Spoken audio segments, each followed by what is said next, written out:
बिस्मिल्लाहिर्रहमानिर्रहीम। अस्सलाम वालेकुम नाजरीन, मेरा नाम इरफाक मीर है और आप मेरा ऑफिशियल यूट्यूब और फेसबुक चैनल देख रहे हैं। नाज़रीन, तुर्की के सदारती इंतखाबात का जो दूसरा मरहला था उसका रिज़ल्ट आ चुका है और तैयब एर्दोगान साहब ने कामयाबी हासिल कर ली और तीसरी बार तुर्की के वो सदर मुंतखब हो चुके हैं। ये तो रिज़ल्ट यकीनन आपने सुन ही लिया होगा, लेकिन एक सरसरी सी बात करूँगा रिज़ल्ट के ऊपर। और दूसरा, मगरबी जितनी भी ताकतें थी वो बड़ी सरगर्म थी इलेक्शन से पहले भी, जो 14 मई के इलेक्शन था उससे पहले भी, और 28 मई जो दूसरा मरहला था उससे पहले भी। सोशल मीडिया कैंपेन्स को देख लें, साजिशों को देख लें, आपके सामने है सारी चीज़ें। और उसके बाद बात करूँगा तैयब एर्दोगान साहब, एक तो बड़ा क्लोज़ मुकाबला था उसमें जीते हैं, और उसके बाद लाखों लोग उनके घर के बाहर जमा हुए, एक बड़ा अजीम उन्होंने खिताब किया, जिसके बाद एक सियासत का, तुर्की की सियासत का और खुसूसन मुसलमानों की सियासत का एक नक्शा बदल गया है। और जो चीखें इसकी सुनाई दी जा रही हैं वो अमेरिका से भी सुनाई दी जा रही हैं, मगरबी ताकतों से भी सुनाई दी जा रही हैं, क्योंकि उनकी बड़ी मेहनतें थी, बड़ी मुशक्क़तें थी, लेकिन उनके ऊपर पानी फिर चुका है। और इसके ऊपर बात करूँगा कि उन्होंने ख़िताब में किन चीज़ों का इंदिया दिया, किन चीज़ों का इशारा दिया, आइंदा की हिकमत अमली के हवाले से क्या बात की। और दूसरा, पाकिस्तान में भी इलेक्शन हुए हैं जी। जो इलेक्शन कमीशन है जी तुर्की का, उसकी रिपोर्ट आ चुकी है, क्योंकि ओवरसीज़ जो तुर्की थे उन्होंने पाकिस्तान में भी वोट कास्ट किया, इस्लामाबाद में। उनके रिज़ल्ट आपके सामने रखेंगे। और जो अहम चीज़ है जिसके ऊपर बात करूँगा वो तैयब एर्दोगान साहब का बयान है, इसके ऊपर बात करूँगा। आपसे गुजारिश होगी मेरे चैनल को सब्सक्राइब कर लें, साथ लगे बेल आइकन को भी प्रेस कर लें। और अगर ये वीडियो आप हमारे फेसबुक पेज के ऊपर देख रहे हैं तो गुजारिश होगी पेज को भी ज़रूर फॉलो कीजिएगा, ताकि आप तक हमारी सारी अपडेट बर वक्त पहुँचती रहें। नाज़रीन, कल के दिन तुर्की में सदारती इंतखाबात का दूसरा मरहला था और तैयब एर्दोगान साहब बहुत ज़्यादा क्लोज़ मुकाबले के बाद तैयब एर्दोगान साहब जीत चुके हैं और 54.47% वोट तैयब एर्दोगान साहब को पड़े। और उनके मद्दे मुकाबल जो 5 पार्टियों के हिमायत याफ्ता उम्मीदवार थे, कमाल खलील दारोगलू साहब, उनको 45.53% वोट पड़े हैं। और जो तैयब एर्दोगान साहब को जो टोटल वोट पड़ा है वो 2 करोड़ 78 लाख है, और कमाल खलील दारोगलू साहब को 2 करोड़ और 55 लाख वोट पड़ा है। और ये पहला जो मरहला था उसके मुताबिक तैयब एर्दोगान साहब 50%, तकरीबन 50% वोट थे, थोड़ा सा कम, और कमाल खलील दारोगलू साहब 44% वोट थे। यानी कि वोट कमाल खलील दारोगलू साहब के वही हैं। और जो 5% की बात जो मैं पहले कर रहा था आपके सामने कि सनान ओगान साहब जो 3rd नंबर पे आए थे, उन्होंने तैयब एर्दोगान साहब की हिमायत की है, ये यकीनन 5% वोट उनको पड़ेंगे। इसलिए ये नहीं कि उन्होंने सारे वोट उनके खाते में डाल दिए, नहीं, बल्कि उन्होंने अपने कारकुनान से गुजारिश की, ये जो मैं बिल्कुल हिमायत कर रहा हूँ तैयब एर्दोगान साहब की, और आप सब लोग इनको वोट डालें। लेकिन इससे बढ़कर उससे बाद उन्होंने जो स्टेटमेंट दी थी, मैंने आपको उसके ऊपर भी तफसीली बात की कि वो इंतहाई अहम थी। उन्होंने कहा कि तैयब एर्दोगान साहब इस्लाम के लिए बात करें, इस्लाम की तरफ हमारे कल्चर को मोड़ना चाहते हैं। और दूसरी तरफ जो कमाल खलील दारोगलू साहब हैं, सेकुलरिज्म की उनकी थोड़ी सोच है, इससे हमारा तुर्की डिवाइड हो जाएगा। तो एट द एंड ये रिजल्ट है कि 54% वोट लेने के बाद तैयब एर्दोगान साहब तुर्की के तीसरी बार सदर मुंतखब हो चुके हैं, और ये बड़ी कामयाबी है।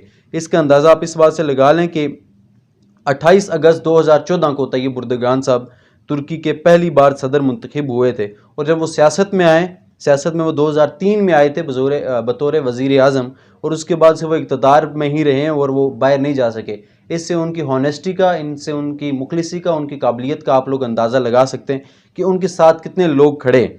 और ये जो दूसरा मरहला था इलेक्शंस का, उसमें तैयब एर्दोगान साहब जीते हैं और तीसरी बार ये तुर्की के सदर मुंतखब हो चुके हैं। इससे पहले वो 28 अगस्त 2014 को सदर मुंतखब हुए, उसके बाद दोबारा जब इलेक्शन हुआ फिर सदर मुंतखब हुए, अब दोबारा वो अगले 5 साल के लिए सदर मुंतखब हो चुके हैं। एक तो मैं मुबारकबाद पेश करूँगा तमाम उम्मत मुसलमा को, क्योंकि तैयब एर्दोगान साहब जिस तरह उम्मत मुसलमा को लीड कर रहे हैं, जिस तरह उनके बयानात हर मामले के ऊपर हैं, और कुफर की आंखों में आंखें डालकर जिस तरह वो बात करते हैं, वो इंतहाई अहम है।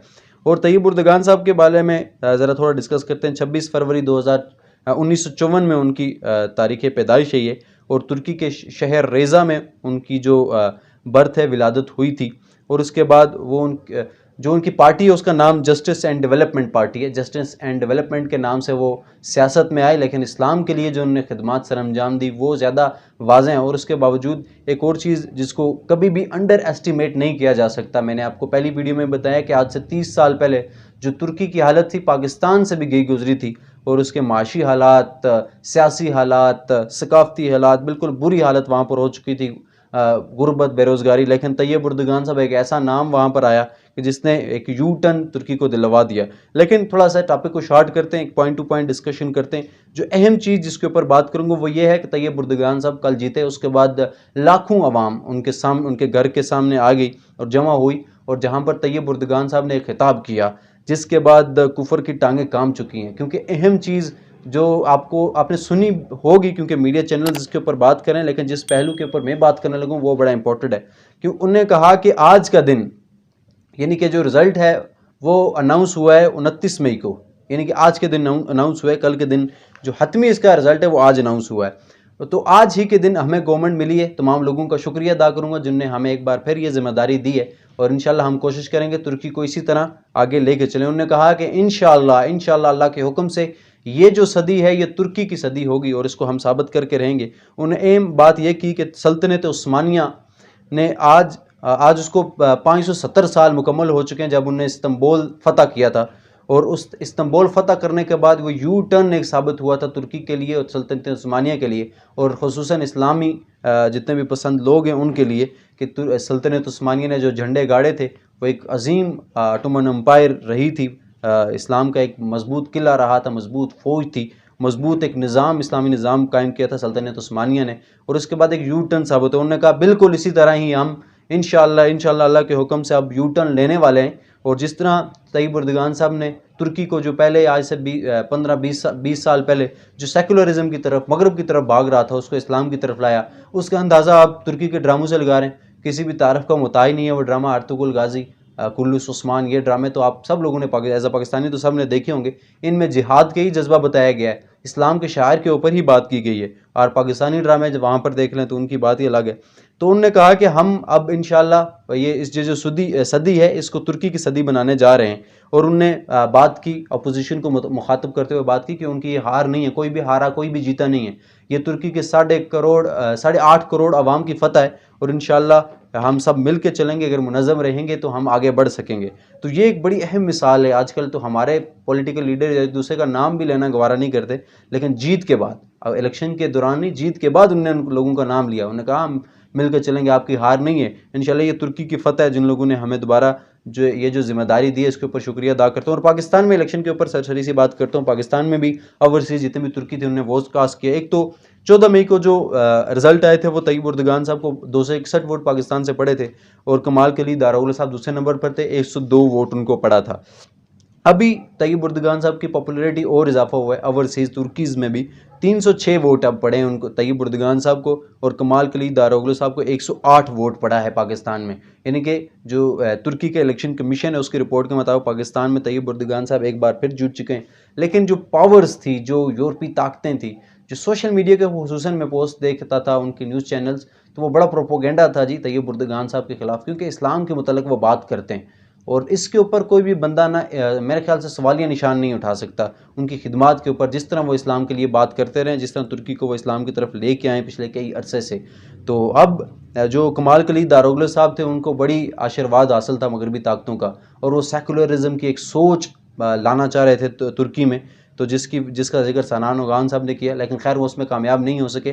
لیکن اب چیخیں سنائی دی جا رہی ہیں، کیونکہ بڑی محنت انہوں نے کی تھی کہ طیب اردگان صاحب کسی طرح ہار جائیں. اور یہ جو طاقت، ایک بڑی طاقت، ایک عوامی طاقت طیب اردگان صاحب بن رہے تھے، ایک امت مسلمہ کو لیڈ کر رہے تھے، وہ کسی طرح ہار جائیں. لیکن ترکی کے جو نظام ہے، جو ان کا الیکشن کا نظام ہے، اس کو مبارکباد اور سیلیوٹ پیش کروں گا. جس طرح شفاف الیکشنز وہاں پر ہوئے. ہماری طرف تو الیکشن ہوتا ہے اور اس کے بعد ڈنڈورا پیچھا جاتا ہے کہ یار یہ تو دھاندلی ہو گئی، یہ ہو گیا، وہ ہو گیا.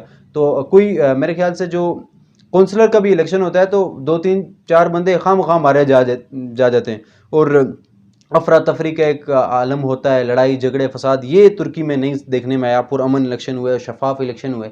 تو امید کرتا ہوں پاکستان کے لیے اور یہ مغربی جو وسطی ایشیا ہے اس کے لیے، اسلام کے لیے، ترکی کے لیے طیب اردگان صاحب اگر وزیر اعظم بنے تو یہ انشاءاللہ پازیٹیو ایک وے ثابت ہوگا. اور آپ سے گزارش ہوگی چینل کو ضرور سبسکرائب کیجیے گا. اگر ویڈیو پسند آئی ہو ضرور لائک، کمنٹ اور شیئر کیجیے گا. مجھے اجازت دیجیے. اللہ حافظ.